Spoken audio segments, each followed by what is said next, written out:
I think Wyatt's got a PP in him. Yeah, why not? I'll tell you what. The ones the haters out there are going to say style points matter. Luds, and I as well, are going to say, no, the points matter the most. But there may be some room in between those two takes. What's important is the Stars got 2 points tonight, and they beat the Calgary Flames. This is the post-game show. We got a lot to talk about right now here on DLLS.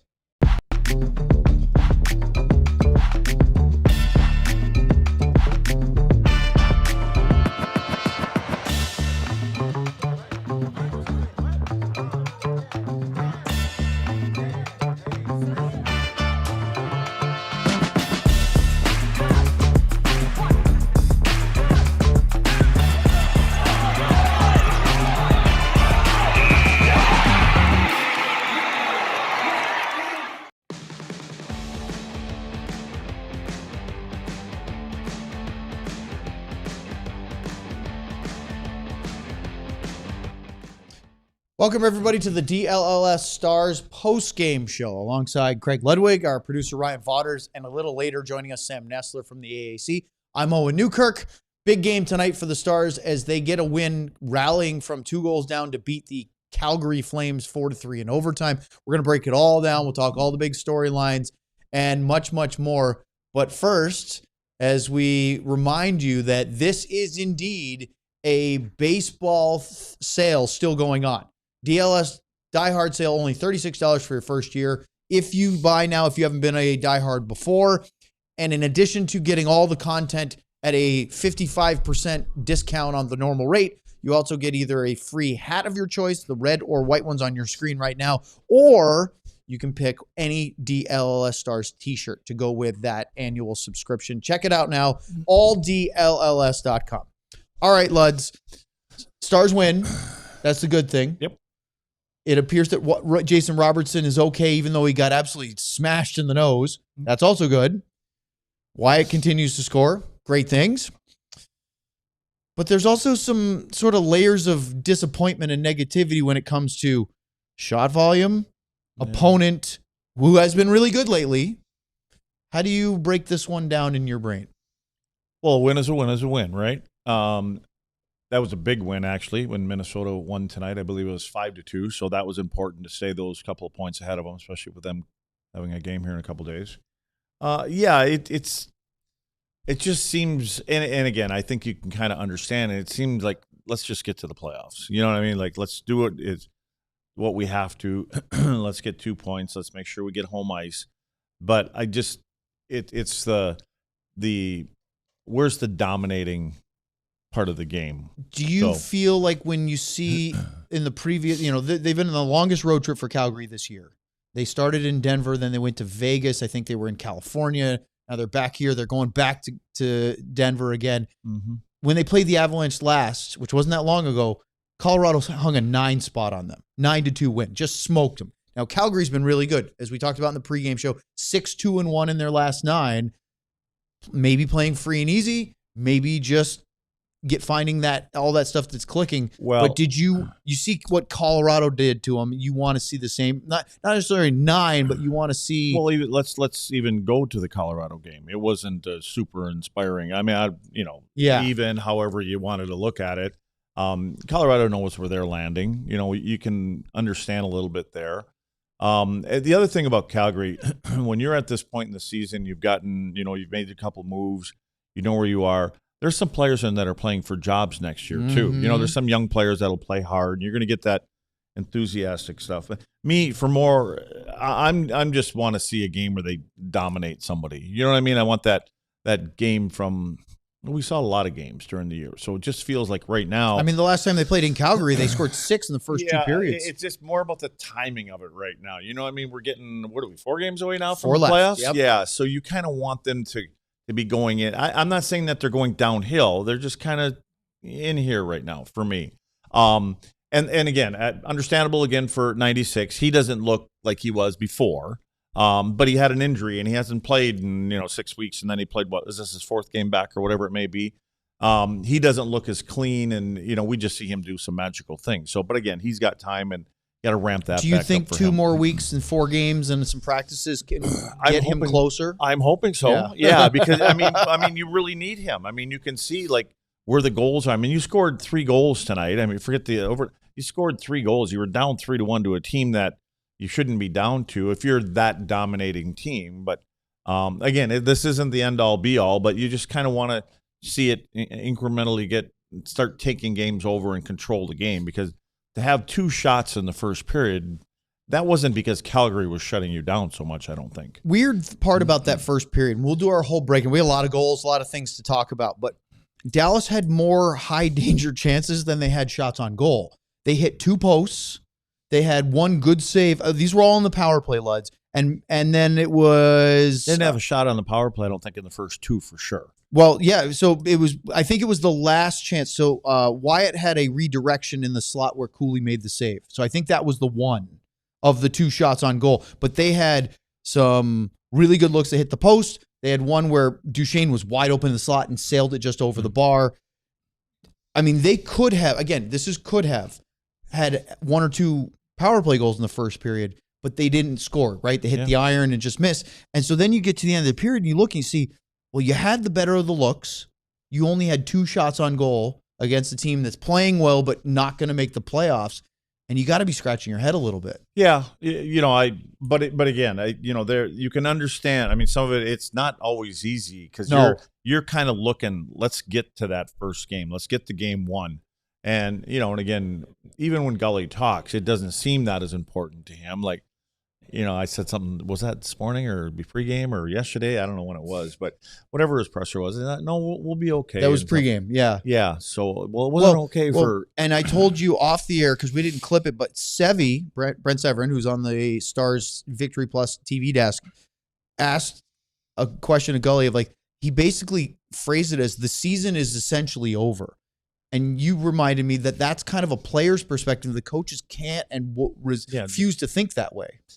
Yeah, and again, how do you get them motivated? And you're leaning on your leaders in the room. That's what you're really doing. And I don't think anybody's going nonchalantly in this. I think they're doing what they can. But I do hope that, and I would expect Dallas to have probably their best game in their last 9 or 10 games when you play the Minnesota Wild, because now it isn't really, well, kind of in a way it is, but there's something important in that game. Mm-hmm. I mean, you don't want to have Minnesota leaving here and be even in points when it comes to the home ice part of things. So this would, I think that I'm hoping that we see what I believe we should see coming up in a couple days. The important thing about tonight's come from behind win is, as we talk about sort of keeping pace with Minnesota, is that they hold their 2-point advantage. Minnesota won tonight as well. They were playing Seattle, a team that in the last couple of days has watched their playoff hopes dwindle to now not mathematically out, but pretty much over. But they keep the 2-point lead. They both have 4 games left, which means that because Dallas will own the tiebreaker regardless of how the last 4 games play out, even if Minnesota wins in regulation, which, of course, they don't want that to happen. Yeah, see, I don't even care about but they'll still have the lead. I don't want them to believe that they can come in here and win a hockey game. That's more important, isn't it? It has nothing to do with we're going to be even, but we get the tiebreaker and all other stuff. This is the last game before the playoffs are going to start between these 2 teams, and they're probably going to come here.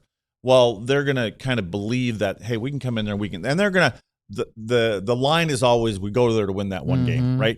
Well, that's bullshit. That's BS. You don't. You go there to win both of them. Ideally, if you win the first one, then you're like, no, we're going to take 2. Right. The line of we got to split when you lose the first game, one. you say we just came here to get 1. That's what happens. So Colorado got, I believe, let me just double check. Yeah, they won 3-1. So they clinched the Central first place, which we knew was going to happen.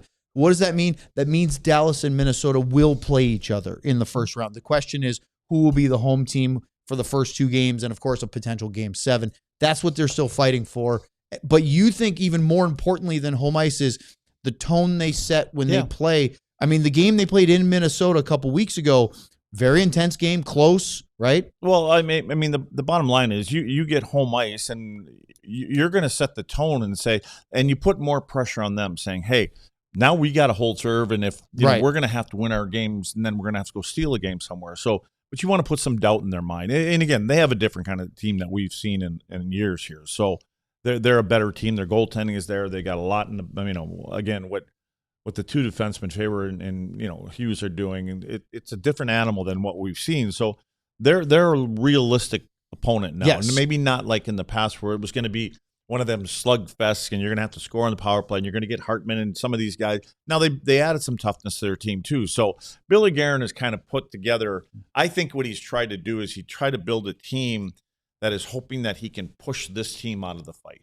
And I don't think that's going to happen because I think with the way that they've played. Let me ask you this. If this was the Pete DeBoer squad from last year, would they have been more susceptible to that? Because they had the great power play last year too, but maybe not some of the I don't think there was as much dogs. Bite. Yes. There wasn't as much bite in the team last year, and I think that's been an emphasis this year.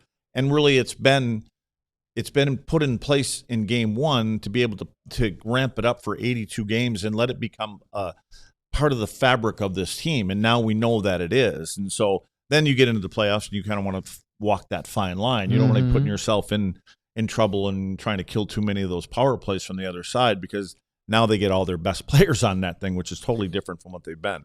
So I just think you would like to make a statement to this team coming up here in 48 hours or whatever it is. Positives of getting the comeback, finding a way to win, even against a team in Calgary that sits in the bottom 5 in the league. We talked about multiple times how they've won 6-2-1 in their last 9. They've been a problem for teams. They've played hard. They have been rotating their lineup. They're not, Ryan Huska said this morning he's not been building lineups with what he thinks is his best group. Yeah. They've been, probably at the behest of GM and their management, playing some of the young guys to see what they have. There's been a rotation. They have 16 forwards on their roster right now, which is crazy, but that's the times where they're at. They, Luds, are hoping that they get the lottery ball and get Gavin McKenna, or if not him, another, organizationally important player to help turn around this thing as they, get ready. I believe it's going to be not next year, but the year after, open a brand new building up in Calgary.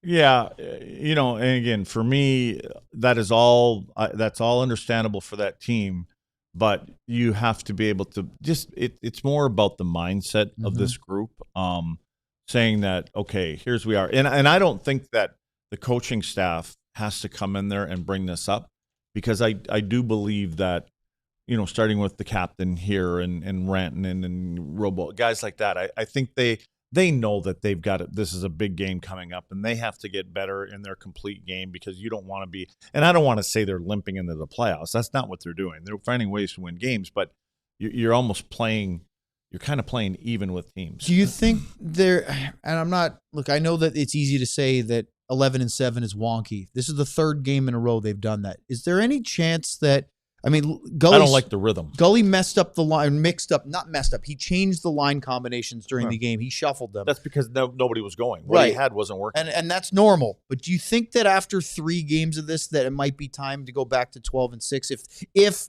let's say Fox is ready to go, or something, when those guys are ready, you're for sure going back to that. I mean, you're not going to sit those guys out. And he'll probably be talking with the trainers and the doctors, make sure that they're ready. Can they play 3 or 4 Now, you're not going to force a guy in against Minnesota on Thursday if they're not absolutely ready. Right, exactly. That's not the time to do that. So I think you're trying to get as close to the lineup as you can. But I know Gully said that this doesn't bother him at all. I don't think the rhythm is the same. Yeah. I just don't see the flow in the game. And even if you're pulling one guy away from your bottom 6, I just think when he's able to play the guys that he does, we've seen him tinker through games. But he's not mixing everything up, because you start to tinker when you're already down 1 forward. Now I think you throw it off, leaving a little bit more. So if the Stars can find a way, however they do it, to win a game in regulation against Minnesota, of course Minnesota's played a lot of overtime games themselves. I would imagine you're expecting a close game. It wouldn't be surprising. But if they found a way to win in regulation, then all they would need to do is win one of their last 3 games to guarantee. Would that then allow him to maybe adjust and play around with. I mean, maybe not. Maybe he already has an idea of the lines he wants if all these guys are healthy. He may not need to play because he has changed a lot throughout the year and said, oh, I've banked line combos here and there. I know I can go to this or that. I mean, if Hintz is ready, if Fox is ready, if Bunting and Steele are ready or close, he probably has an idea of what he wants to start with. Well, at this point, you'd hope so after 78 I'm almost games. wondering if he gets some guys back, do you want to give rest to one or two guys if they want to take it? Yep. You know, I mean, do you want to give Jamie, maybe even Matt Duchene, would Miro oblige if asked? I don't know. I mean, he played 27 minutes again tonight, and so I just think that if he can find a game, and a lot of time players don't want to do that. They'd rather say, you know what, it kind of gets me out of sync. I'd rather play. So, all right. Sure. Well, a little bit later, we're going to hear from Sam, and I saw in the chat that he did indeed ask Gully about the shot total. So we'll ask Sam about that. But breakdown time, we got a lot of them. Let's do that next year on DLLS. Wild Fork Foods Meat and Seafood Market. If you don't already have one of their 9 area DFW locations bookmarked, you're not doing it right. They're all over the Metroplex, and you need to go. Again, Wild Fork Foods Meat and Seafood Market. Fantastic place to get all of your meats, seafoods, exotic stuff, which I guess would probably count as meats if it's not seafoods, and side dishes, desserts, spices, sauces, you name it. It's really fun to go because they have everything. It's all frozen, but they also have extremely friendly, knowledgeable butchers that can help you how to prepare, which cuts might be your best option, and all at really affordable, great prices.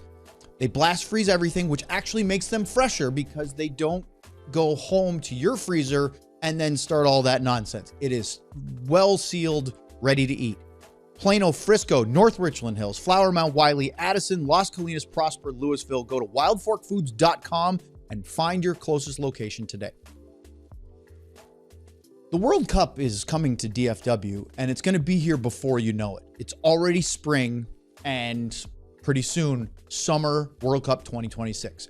Do you know that AirDNA has a new calculator that can tell you how much you can make if you rent out your home for the World Cup? This is a month-long event. It's not just the group stage. It's not just a knockout round. Dallas has 9 matches, more than any other venue in US, Canada, Mexico, including a semifinal. So we're talking from the beginning of the tournament almost to the very end, opportunities for you to cash in big time with some great rentals. So what you do, super easy. You go to airdna.co/stars. Once again, that's airdna.co/stars and find out how much you could make and then start dreaming. What are you going to do with all that money you can make with airdna.co/stars? All right, Luds, I hope you're ready and your gas tank is filled up because we got a lot for you. We have a lot. Short tonight. So we talked about it earlier. 2 shots on goal for Dallas, only 4 for Calgary in the first period.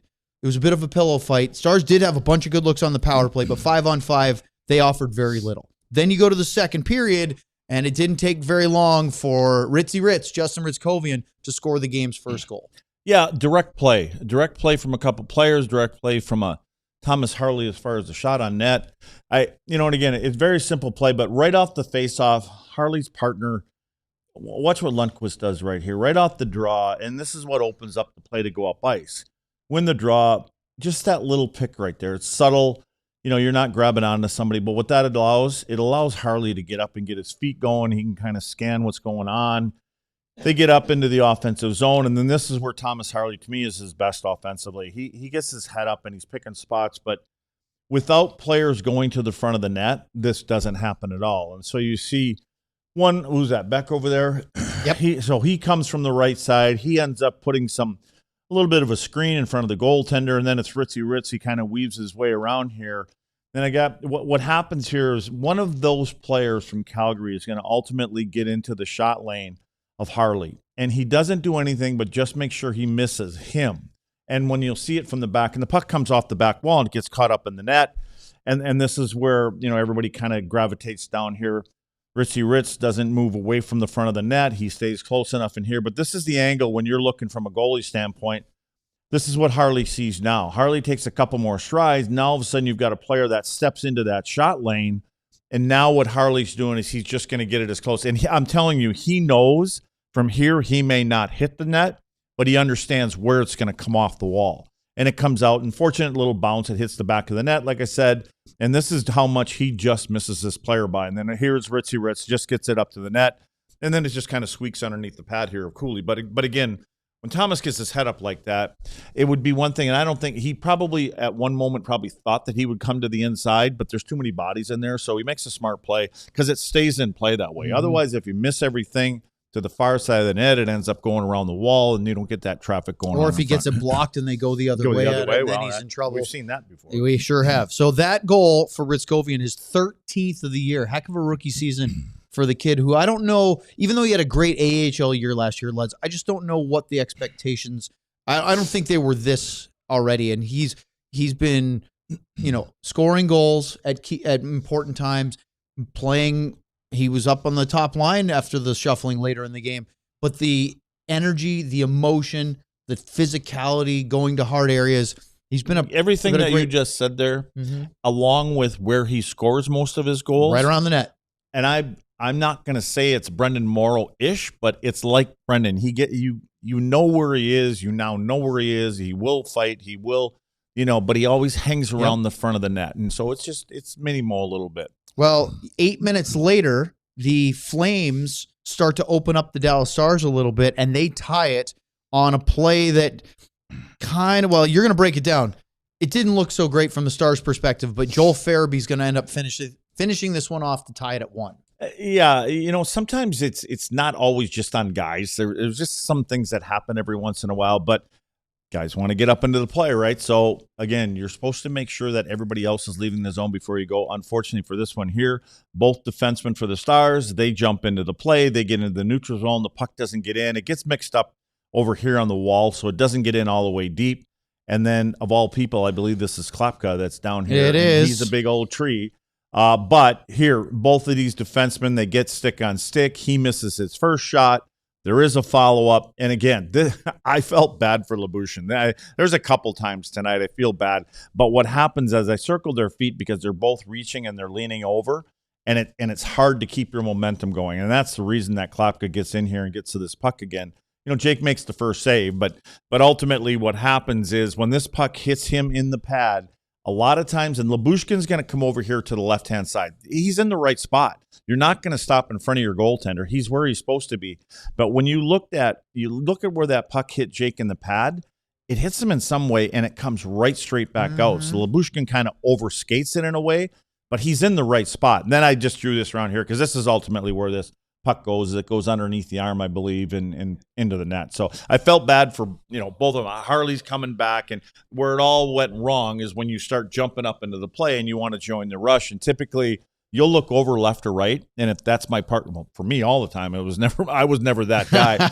but these guys were taken off to join the play offensively, and they made a sort of a last-ditch defensive play. Yeah, got the stick on Klapka. Yeah. Jake makes the save, but honestly, Farabee, right place, right time, makes a nice play. That's finish. What it, and to Farabee's credit, he doesn't go to the side of the net. He comes to, you could see his route. He changed it, and he comes to the front of the net because I don't think he was sure where it was going to go. No. But you have at least it's 50-50. You want to go to the front of the net. And sometimes you make that route and it goes the other way, and you're completely hung out to dry. But he makes a good play. Farabee scores. Seems like he does that a lot against Dallas. Well, they make it about 6 minutes later. It's 2-1 Calgary. And this one, poor Lyubushkin doesn't have any luck again. No. And again, for me, there's a little bit of, they went to the lake on this one, a couple guys here. They went to this, I call it fishing. Oh, fishing. Robo was trying to pick a pocket here. Robo wanted to pick this puck up and go the other way, which, again, that's what goal scorers do. They get it and get on the way. And then it stays in, and then next is Wyatt. And so here he's fishing also. And he's trying to pick this puck off right here, the little scoop. You turn your stick over and try to pull it back in. That was fly fishing, I guess, on this one. And I think it was. The reason I wrote that, it's kind of like a flyby. You don't get involved in the play. And then here's where the bad luck happens. Lyubushkin is staying out of the way, which I guarantee you that the goaltender appreciates that. Right. We've seen so many of them. The player on the other side, he's there. But if he crosses over to go take him, now he's going to skate in front of Jake. So he does the right thing. He's trying to stay away because this has happened to him a few times this year. And this looks like the shot's going wide. Oh, it was. It was going wide, and then it hits him in the thigh pad. And again, he gets. You can see what he's trying to do here. He's trying to get out of the way. Which a lot of times the instinct is to probably throw your leg forward and try to get it on your leg, and maybe it drops down. And again, you're just doing what you can. It hits him in the thigh pad and then sneaks by Jake. So not only does Sharangovich get the goal, Klapka gets his second assist of the period, and it's 2-1. They pick up a penalty. Tyler Myers gets called for tripping with about 40 seconds to go in the second period. It carries over to the third period, and 26 seconds into the third, young defenseman Zayne Parekh scores a power play goal, and suddenly, within 30 seconds of the third period beginning, Calgary has a 2-goal lead. We talked about a couple of the young guys that were in the lineup in the pregame show, and I watched this kid, and a lot of times, man, he had some poise with the puck. This is just a short one. I don't think there was anything. I don't know what happened if Jake didn't see it or he didn't read it right. This one here, I couldn't see where anybody was. I know Blake. I think this is Coleman. He's standing here in the crease, but I tried to pick it up. Doesn't hit anybody here. Doesn't hit anybody on the next spot. I just think Jake must have seen a stick, may have whiffed there. You know how sometimes they'll go in front of him. I thought maybe it caught a stick here of Coleman. Doesn't hit him either. And ends up in the net. And it looked like a bit of a harmless shot. Obviously, didn't hit anybody because Parekh got the goal. Yep, he was given credit. It's his third NHL goal. Coronado and Gradin, with the assist. I was going to say Gradin too before. Yeah, well, guess what, Luds? Less than a minute later, Wyatt Johnston had an answer. Doesn't he always? Well, it started with Mikko Rantanen, and Wyatt does kind of what Farabee did in the second period, going to the right place at the right time. Yeah, it was nice to see Rantanen. I think he was going to try to use that long reach right here around the back of the net. He sees where he is. He sees where the goaltender is. May look like the goaltender's lost his net a little bit. So we saw him do that in a pretty important Game 7 last year. Well, and again, but great play here by who's 37? I don't even know. No, that's not 37 though. I don't know who this one is. I already got him blurred out. But anyway, again, great play because Ryan Strome, was it 22? It could be. I don't know. But the right thing to do is you put your stick at that post. You know what he's trying to do. Ultimately, that puck will catch the stick of him, and then it just kind of squeaks by. Oh, that's White Cloud. And you have to love what Wyatt does. He doesn't go by the net. He hangs around the front of the net. Well, obviously, he's got how many goals? 40-some? Well, he came into the night with 41. Yeah. So this is 42 right here. Yeah. So anyway, he's hangs around the front of the net. He gets a nice little bounce that comes over to him. And this is Coleman's stick. A lot of Blake Coleman right now. A lot of Blake Coleman. Blake was on the outside. Blake got chasing around a little bit on this play in his own zone, but he tries to get his blade underneath Wyatt's stick and can't quite reach it. And then Wyatt's able to just collect it and throw it into an empty net. And what did you exclaim after he scored? Hey, 5-on-5 goal. Yeah, I said 5-on-5. It wasn't a power play goal. That's right. We're trying to get up that 5-on-5. So we have to talk about that in the shirt deal. All right. So Wyatt makes it a 3-2 game. That was a good response. Less than a minute later, right? So because you could just see that the building kind of went collective, that sort of groan of, oh no, when they scored the power play goal, but they answer it right back. And then 3 minutes and maybe 3.5 later, Jason Robertson says, wait a minute, I got another goal in me. He gets his 40, I believe it was 41st of the season to make it, and 90th point to make it a tie hockey. See, a lot of this stuff is exactly why the Calgary Flames are going to be golfing in like 4 or 5 days from now or whatever it may be.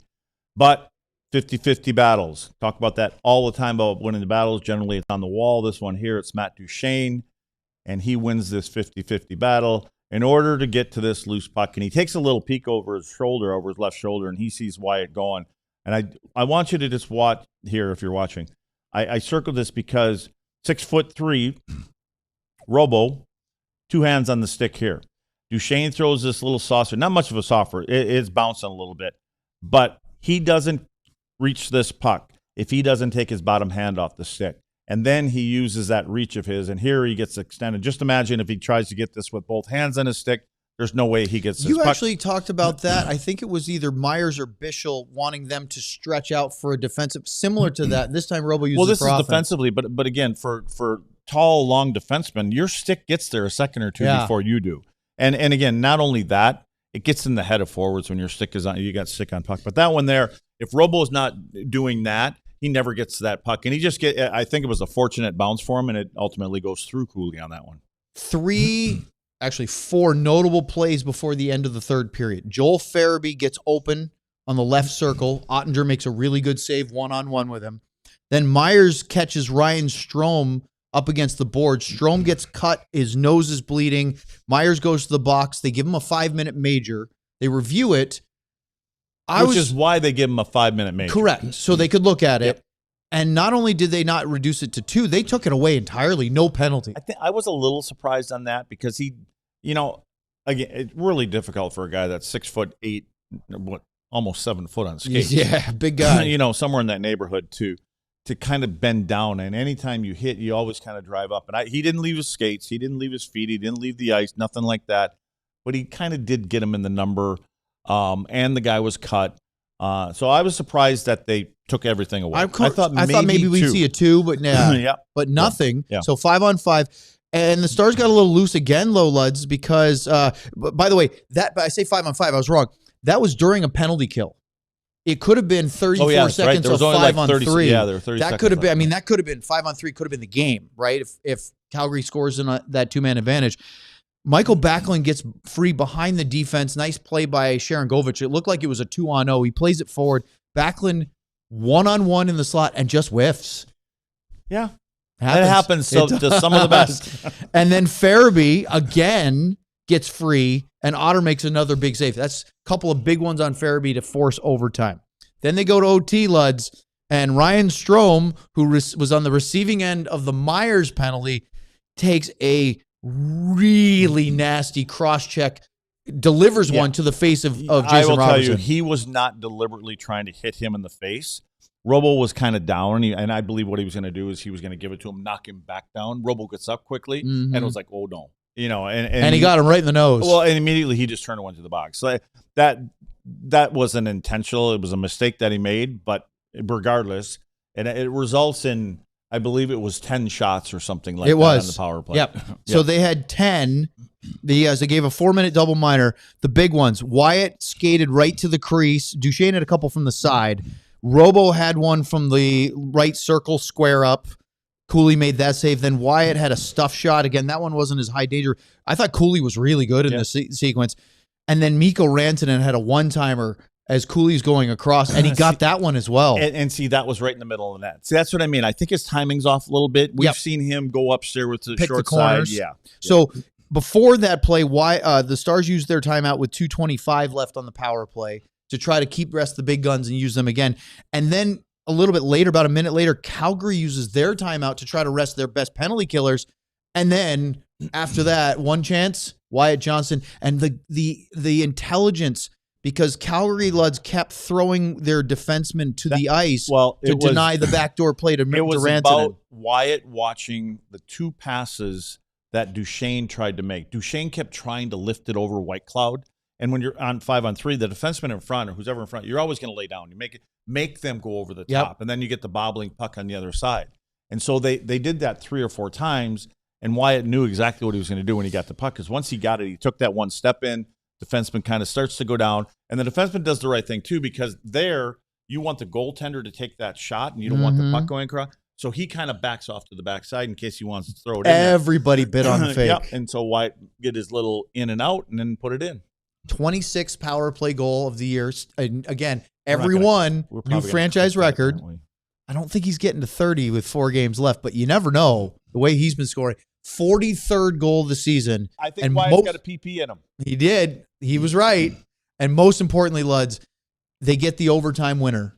Yep. And that leaves 2 points, a nice comeback from 2 goals down. And in the end, I mean, it was, again, because of the penalty, but the Stars were very dominant in overtime. Another one of those kind of games where, coaching staff may not like everything that went along, maybe even some of the players. But again, we kept pace with the team that we don't want to lose pace to, and you get another win, and let's just move on. Let's get ready for the next one. If you recall, in the third period, and if I go back now, it was after it was tied at 3-3. We had a power play for the Stars. There's a helicopter. Looks like a helicopter. We gotta get to Sam. They had a power play in the third period where they had 0 shots on goal, 0 chances.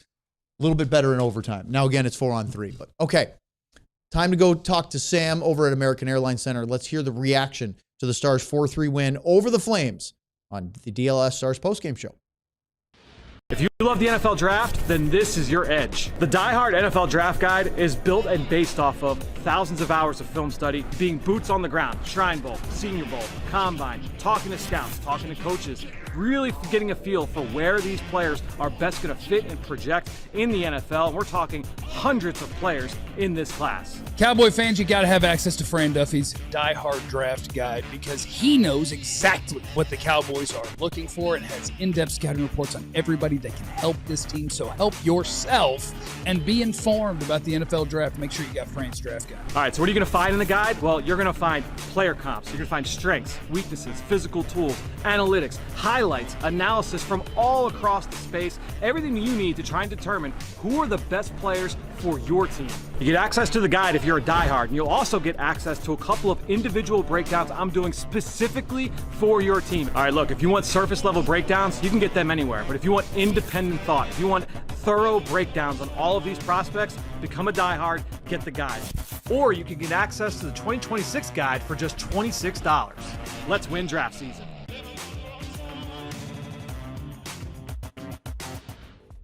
You can predict the playoff action all the way to the finals with FanDuel Predicts. All you have to do is sign up to get your $25 bonus. Follow all the playoff dishes, swishes, wishes, and misses, and of course, all the other sports, not just basketball. Every move is a potential plot twist. Predict the spread, the total points, and even the game-winning moments that make the playoffs, where one run, one rebound, one shot changes everything.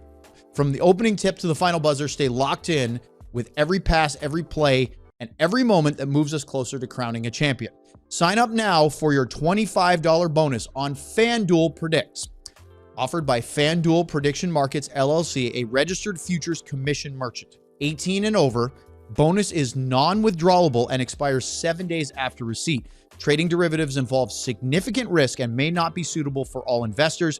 Manage your activity with our consumer protection tools. Restrictions apply. See terms at fanduel.com/predicts/bonus-offer-terms.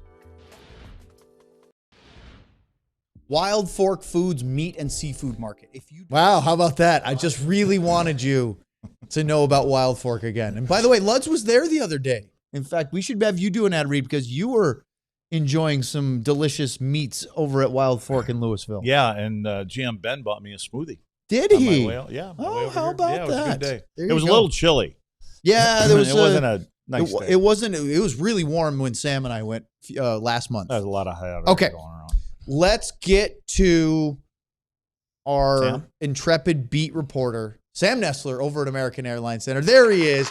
He had to listen during the entire ad break of Luds bad-mouthing him, but not on camera. So he didn't get to see I was him. wondering if he was waiting for us. I didn't know. I didn't know if he could hear us. He's ready to go. So, Sam, Luds gave you a homework assignment. I don't know if you want to start with that or if you want to wait till later, but he did have a question for you as we were heading into overtime. The Stars did not have a ton of shots on goal, and he wanted to find out how the coach felt about that. Did you get a response that you feel you want to share with everybody? Yeah, not a ton of a response, but I did ask, and Golosin said he's not really. So the question was if they're worried about the shot total, and he said I'm not really worried about the total, but he doesn't like how they're passing up a lot of opportunities. So in a way, it's still worried about the total because obviously that's what leads to not getting it. But he was just saying the shot total isn't something they're looking at as long as they're creating chances. But really the real answer is they're just not creating enough in general, whether it's shots, zone time, creating off the rush. The team, for whatever reason, since this streak ended, just has not had that same offensive push that they had earlier in the year. And, there's injuries, there's fatigue, there's playoffs around the corner, there's all these excuses. And Matt Duchene was not having any of those excuses. He said, I don't care. I frankly don't care who's here. I don't care who the opponent is. We need to find our game, and we're just not creating enough overall. And they understand it. But to be honest with you guys, they also look a bit baffled. It's not like they know here's what we have to do, and we just need to do this one thing, and it's going to fix our problems. They know that they've had a long trouble creating offense for a while now. They don't really have the exact answer, and I guess it's a good thing to be understanding of it. Glenn Goldson came in after 2 periods and apparently reamed the team a little bit about their performance through 40 minutes. But they got some soul searching to do. They got to figure it out because, you got some help coming soon with Rope Hintz. That's maybe Michael Bunting. But other than that, the guys that are coming back aren't going to help your offense a ton.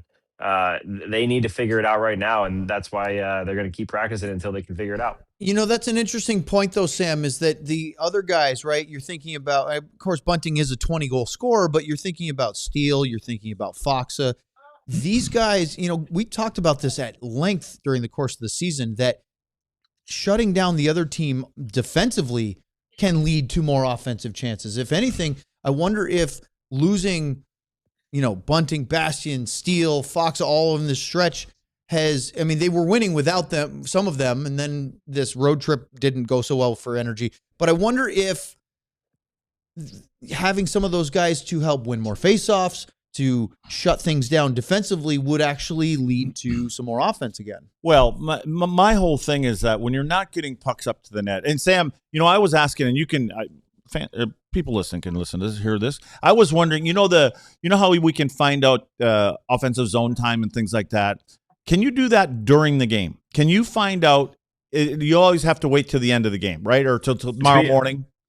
I've never seen that stat publicly, even after the game. Oh, it's on the edge. It gives you offensive zone time and all that kind of stuff. I just didn't know if you could do it while you're in game. I can't do it during the game. Probably not. Team, right? Somebody out there will be checking right now. But the reason for a lot of that, when you're not getting pucks up to the net, trust me, when you go back and you sit down on the bench, you always look at the shot clock. You look at time. That's why I got 12 clocks in the house. Time is the most important to us thing. Time. If you don't know time and score as a hockey player, you got something wrong. Number one. But when you see the clock and it says 22-8, it psychologically hurts you. But on the other side of the coin, when you're seeing that it's 5-4, it's 6-3, regardless, you still believe you're in a game against a good team. Mm-hmm. We're doing something right. So a lot of times psychologically getting pucks there, not only does it, get into the heads sometimes of other players, but when pucks are going to the net a lot, your teammates are going to the net because that's what we're on that same page. We're on that program. Yeah. And when they're getting passed around, where are you? You're on the perimeter somewhere trying to find a nice little passing lane and maybe get a highlight reel goal. That's why I asked that question. So anyway, go ahead, Owen. Were you satisfied with the answer, or you think that he kind of... No. Well, Gully kind of sidesteps a lot of things. And that's fine. But that's the coach's job sometimes, He's trying to take the high road on everything again. What he does behind the scenes, I don't know.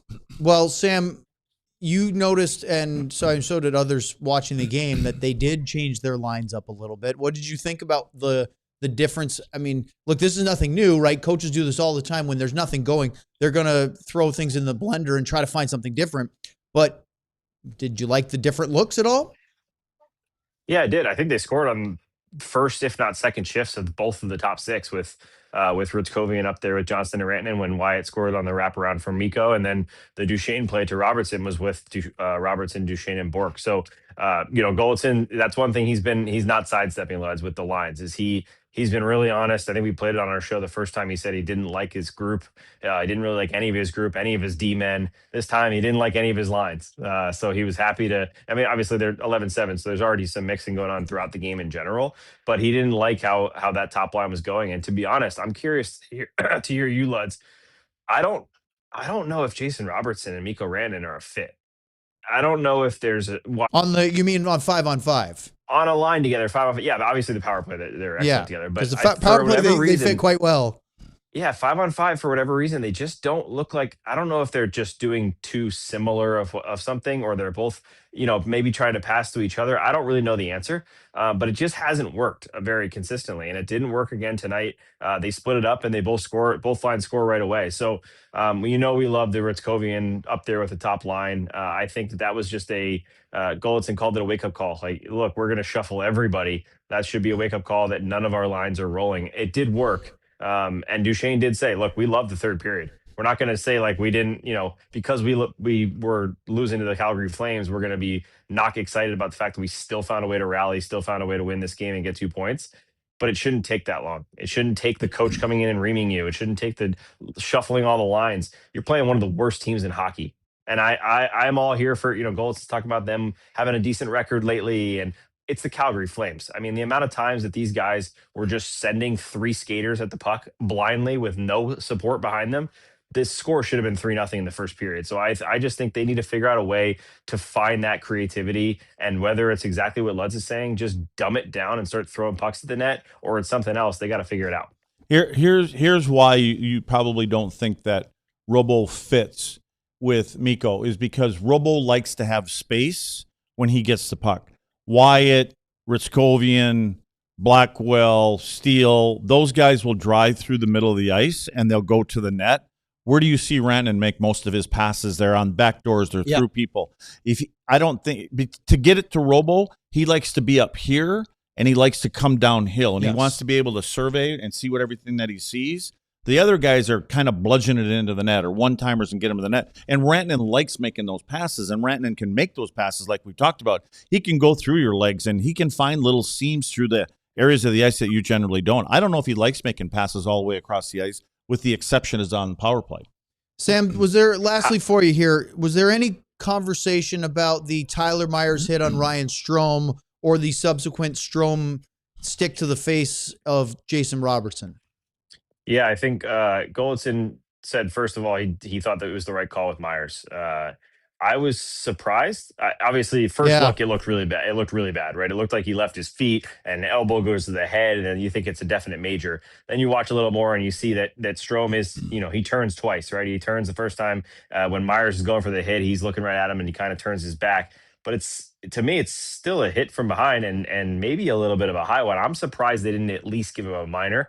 I don't think it's a major, but Goldson said he thought it was the right call. He thought it wasn't a penalty. He didn't leave his feet. I think he said they weren't going to penalize him for being big, which I thought was funny. But the opposite was the true on Strome. He thought it was a dirty hit. And I heard Lutz talking about it. It did look like it was kind of Strome almost looked like he was apologizing after it happened because it was a quick play, right? Robo turns into him. It's not like he's coming up with his stick straight up into his face. So I don't necessarily think so, but Goldson did kind of back up the Myers hit, and they thought that was the right call. And they thought it was the right call for Robertson. And obviously it worked out. I loved the whole sequence in overtime. I thought that's such a unique situation, right? You have Jason Robertson standing in the tunnel trying to get stuff jammed up his nose as fast as possible. He's got Zeiss working on him. They're trying to delay. The Stars are kind of just skating around their bench, seeing how long they can delay. And then it actually worked out that they put Duchesne out there to start, right?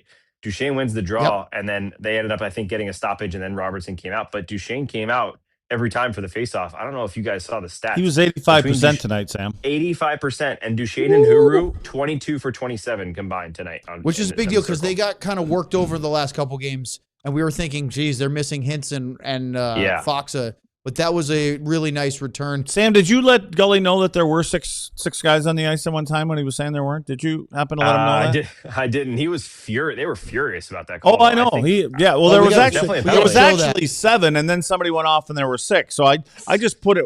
I did a little drawing for him. I can text you, kid. And just I'll show it to him tomorrow at practice. But the other thing about Duchesne is his Goldson talked about he would have pulled it up already. Duchesne was talking about I think our manager is trying to say, tell him to shut up so we can get to the probably break. Right. Let Sam do that. Cat, I tried to keep him on time.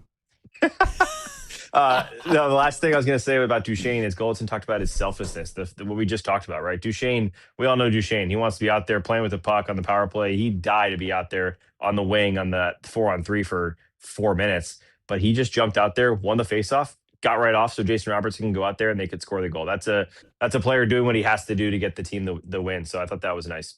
Well, Sam, great stuff. We appreciate the reporting. Can't imagine there'll be much of a formal practice tomorrow. As Gully said this morning that he and the strength and conditioning and sport performance guys, Troy and Mike, were basically saying, we're going to take some time and not push these guys. We've built up enough layers that now it's time to ease up, but maybe we'll see some players and get some injury updates tomorrow. Can't wait. Noon, AAC. We'll be right back. All right. Here. Sam Nessler over at American Airlines Center. Proximity goal. He said it again tonight. He did, Sam. I heard. All right, thanks, buddy. There he goes. Up next, let's talk about 6 players on the ice, and then we'll take your super chats. We got some fun still to come. and a group photo. Diehards and me and Sam. Maybe next here on DLLS.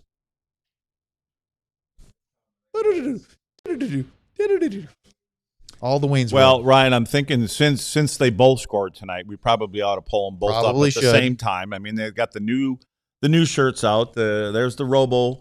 He's the man playing. Now we get the next shirt. He's got to kind of get the two little gauze things coming out of his nose or something like that. Like a couple of plugs. Yeah, we'll get a couple of them. And then Sharpshooter got a couple tonight. One on the power play, one 5-on-5. I think we wanted that 5-on-5 goal. Let's pull up the finisher shirt too, Ryan. I think we need to do something. We need to get the finisher on path here. Trying to get him going a little bit? Yeah, let's get Mikko going. You guys got to remind me. We got to pull this one up before the Wild game the other night, or tomorrow night, or 2 nights now. Okay, so we got to get that one up. I'm going to cut mine short. You should say hi to Yuri, too. I want to cut. Well, he's not listening, but no, yeah. but we should. Well, I know. You want to take a picture? I want to show the photo. Oh, can we show the hoodie?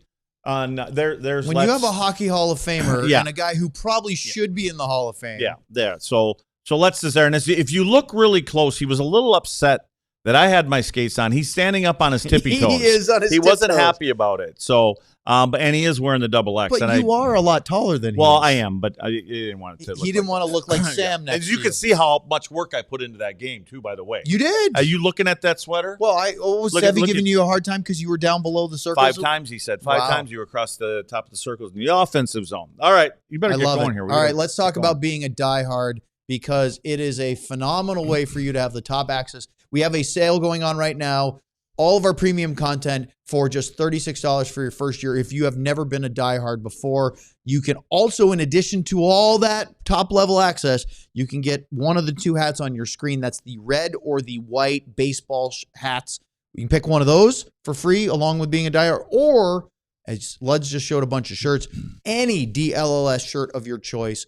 Get them today. Scan the QR code. alldlls.com is where it sends you. Sign up to be a diehard today. You won't regret it. And of course, it also really supports us and our company, our show, and we appreciate all of that. Don't forget to hit that like and subscribe button on YouTube or on your audio platform that you are listening, because that also helps our show. Okay, Luds, before we get to Super Chats, I almost forgot it. We got so fired up with trying to get the goals in the segment.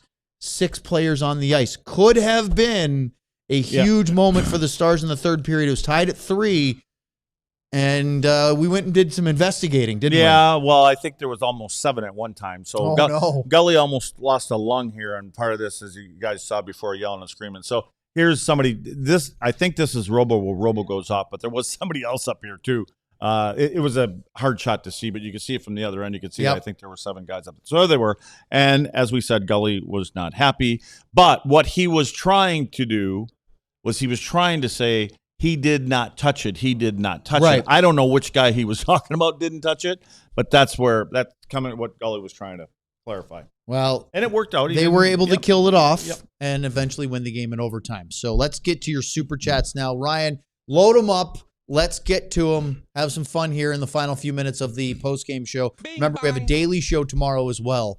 And then, of course, the game against the Wild on Thursday, which may be the most highly anticipated game of the season so far. Except for maybe that March 6th trade deadline game between the Stars and Avalanche. That one was a lot of fun. I really enjoyed that one. All right. First bing bong of the night. Finger Blaster 911. Always Luds' favorite. Anthony Bourdain, and it looks like a sausage for an arm. Great avatar. With a Bischel and a 66. That's a Mario Lemieux. Or Mario or Mario? Mario? Okay. Give me a Wyatt comp from the 90s or early 2000s. Maybe a little Joe Nieuwendyk or Patrice Bergeron. If you look back in the 90s, is there a player that most reminds you of Wyatt Johnston?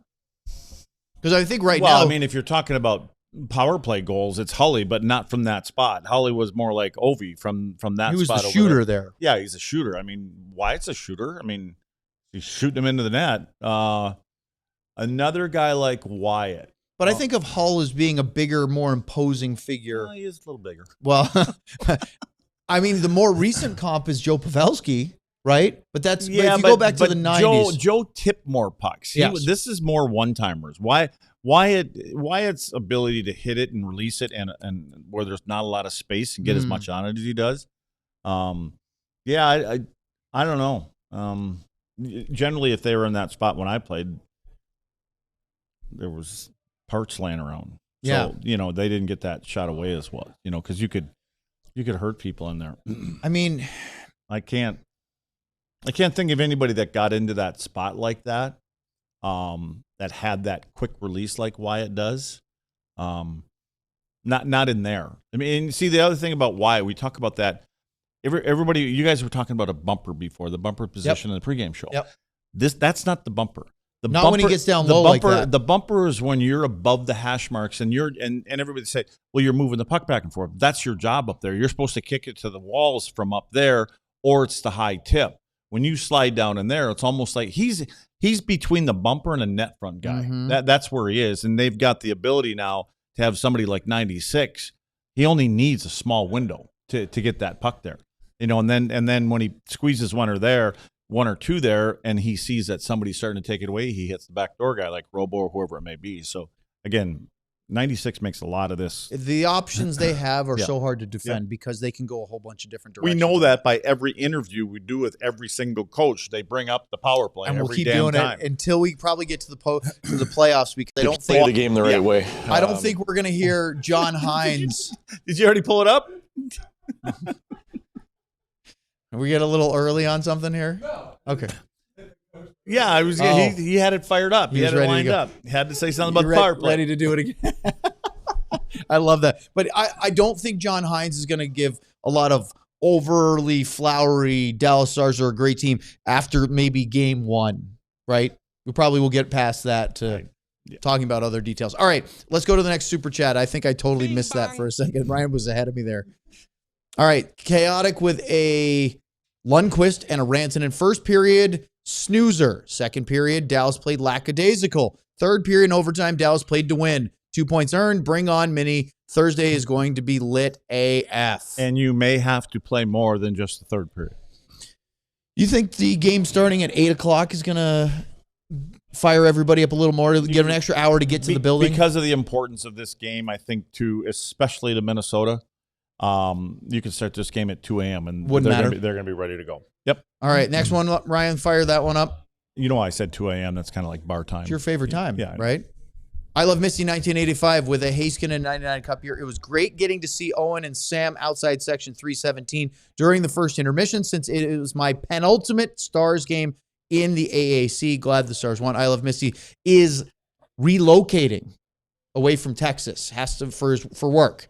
But here is a photo taken from our group before or in between the first and second periods, thus the first intermission. There's Sam standing at full height, Luds, not taking a knee. Just looks like that's Tim right in the middle. And of course, Alistair was the genesis of this. There's our boy T.O. in the back, and Paul is there, Jordan on the right. But Alistair, his wife took the photo. She's a Calgary Flames fan. They're from England. He's a Stars fan. She's a Flames fan. She had her Flames jersey tonight. That's their daughter with the Victory Green plush doll. I Love Misty's right next to me there. Alistair's a big guy, Luds, because I'm standing straight up. I'm 6 feet. He towered over me. But they're here for this game and also for the Wild game. And his wife insisted she'll be wearing green for that game. But she's a Flames fan, so she has to lean to the Flames first. So thank you guys. It was fun to say hi to you guys. All right, next one. There's Jordan with a DeSmith and 99 Cup year. That was fun. I love a win. Go Stars. And Luds, Jordan gave Sam and I each a sticker of hers. So Jordan, I wanted you to see, I put it on my folder with my game notes and stuff. So now I've got a little Talk Hockey with Me sticker on the folder. So thank you for that. You guys getting presents. We should have gotten one for you so you could cover up the. Well, I tried for that after the name tag didn't come off the back. I tried getting it off. Yeah. At least it doesn't have the name thing on there. It said, "Hi, my name's Craig" on there. Or maybe just, "Hi, I'm Luds." All right, next one. Bing bang. Had to point that out. Well, yeah. I mean, we've talked about it before. Break that down. We got to get a shot of that. Let me break it down. All right, Luds. There's Alistair with a Hryckowian 99 in British pounds. Nice to see you all. Have a great night. Wife is crying. Go Stars, because the Flames lost. But my question is, I know you want, as a Flames fan, I know your wife wants to see them win, but for them, isn't losing a good thing at this point to help their draft lottery? Yeah, I don't think they're going to fall enough to really change a lot. They have to get lucky, right? Because Vancouver's got the best odds, no doubt. But, man, they still have a chance. The lottery ball for Gavin McKenna. Check it out. All right, next one. Go Stars 1997 with a Bischel and a Rantanen. What a comeback for the boys tonight. OT wins are always so electric for me, even if this was a stressful one. Friggin' Cooley is a menace. You know, we talk a lot about the game. I thought Devin Cooley played very well in goal for them. Yeah, he did. Especially in that overtime for sure. Oh, yeah. And there were a couple times where I thought shots were going to kick a rebound. He found a way to kind of corral. Did he have more shots in the overtime than he did in the first 2 periods? Oh, yeah. Because the Stars had 10 and they had 8, I think it was. They had 10, but what was the shots in the second period? Because they had 2 in the first, or 3 maybe you said. It was 2 in the first and 6 in the second. Yeah, so he had more shots in. Let me check the game. He had more shots in 4 minutes than he did through 40. So listen to this: 2 in the first, 6 in the second, 7 in the third, 10 in overtime. Yeah, and they played a fraction of the amount of time. Yeah. So it was only 3:39, but it was all that power play time. But yeah, they got the pucks in there, and I like that. All right, Luds. Ryan, I think that was the last one. So we have we're right on time. Any other elements that we're forgetting about? I think we're good. So can Kat go to sleep now? Almost. Okay. I want to ask you one more question. Yep. Stars Wild, Thursday night. We have a show tomorrow. We'll get into more details. But now this sets up as a extremely important game. And it's not just for what we talked about, points in the standings.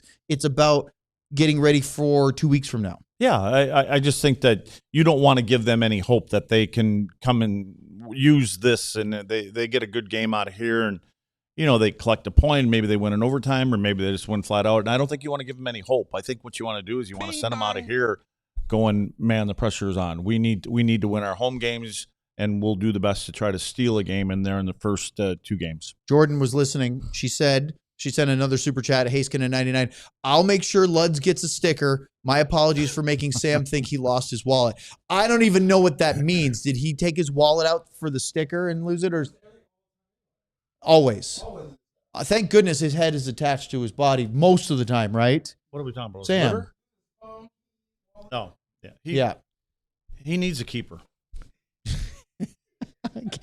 No, what we need is, we talked about, we need to keep him in the hamster ball, right? Yeah. Not only for the germs, but also just to keep all his stuff. Just leave him in his bedroom. Just have the little rolling ball, let him roll around. Right in there. All right. Everybody, great show, great fun. Stars win, always a good time. We will be back tomorrow, 2:00.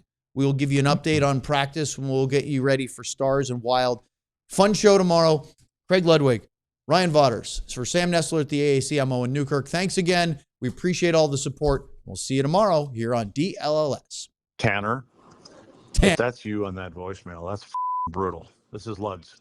Hey, I got a quick question for you. Last night in our post-game show, I grabbed one of your okay, and I believe there was like 3 left in there. So just now I come in and I picked up another 6-pack or 4-pack, whatever the it is, and I put in there. But when I got here 20 minutes ago, there's only 1 beer left in that beer that I took out of your little case. I believe that was yours. And so I'm wondering what happened between 11:30 last night and now. And did you come in here for some reason, or do we got some cleaners stealing your beer?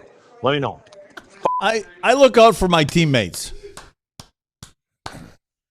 We all silly like the mayor.